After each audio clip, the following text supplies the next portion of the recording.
Hey, the YouTube is Gundude73 making another knife review, and today we're looking at a Spyderco. In particular, we are looking at the Spyderco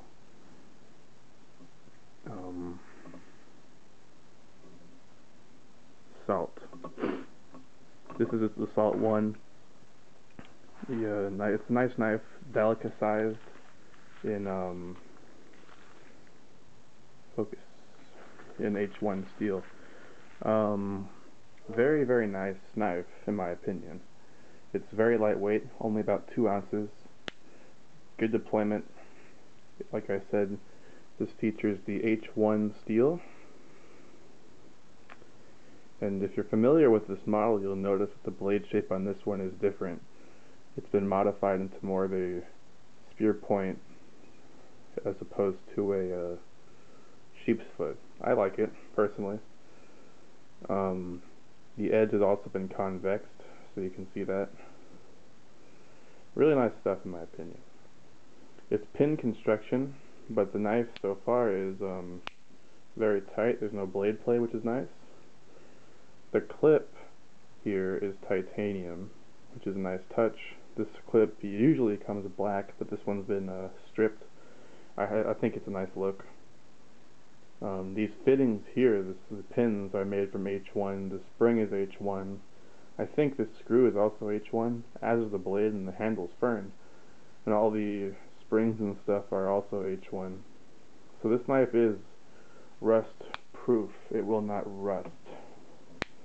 You could leave this in the ocean, I don't think it would rust ever, which is pretty cool. So it's a great knife for water use, around water. As with any other of the Salt models. I like it a lot, personally. Like I said, it's very lightweight. It carries fairly well. You can see about that much would stick out of your pocket. It's very thin overall. Just a quick width, thickness comparison. Here's the Spyderco Military, and there's the Salt. I think the Military is kind of thin. In the pocket, this is really, really thin. You can see it's a closed construction because of the fern. This is the older volcano grip, as you can see. Just the sort of the square of the circle in it. Pretty grippy in my opinion. You can see the logo right there. It says Clip It, Salt 1. Very nice. So bevels and the handle's nicely rounded. There's no sharp corners on it or anything. Spyderco's FRN is very tough and very high quality. I like it on this knife personally. You can also get this in yellow, and you can also get it fully serrated. It's not too thick. I'd say maybe 3 mils. Here's that Military again, which is 4 millimeters. So you can see it's definitely not super thick. It's a great slicer. Because the H1 steel is work hardened, Spyderco does not flat grind it for cost reasons. It would wear out belts too fast if they flat ground it.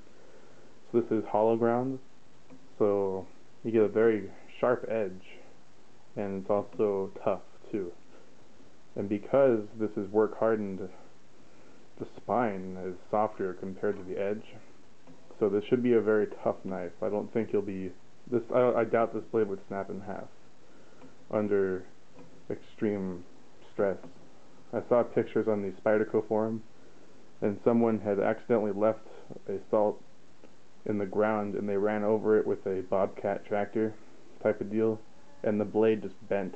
It didn't break, which is pretty amazing considering it's only 3-something millimeters thick. Let's go on to some size comparisons here. We have the Salt 1, we have the Military, we have the Paramilitary 2. You can see the Salt is definitely a smaller knife. It's not huge. It's comparable to a small Sebenza in terms of length, about a 3-inch blade. I also have my Skyline. It's a bit shorter than that. Blade-wise it is. Kershaw Scallion is smaller. and then the ZTO 350 is nice and big compared to it. So if you're looking for a nice EDC that's not too pricey, I think these are about 50-60 bucks. I know Tactical Defender carries them, so I'll throw his link in the description. A very lightweight, waterproof EDC that you don't have to worry about taking care of whatsoever. I'd look no further than the Salt 1. It's a great knife. So thanks for watching, guys, and I'll see you in the next review. Bye.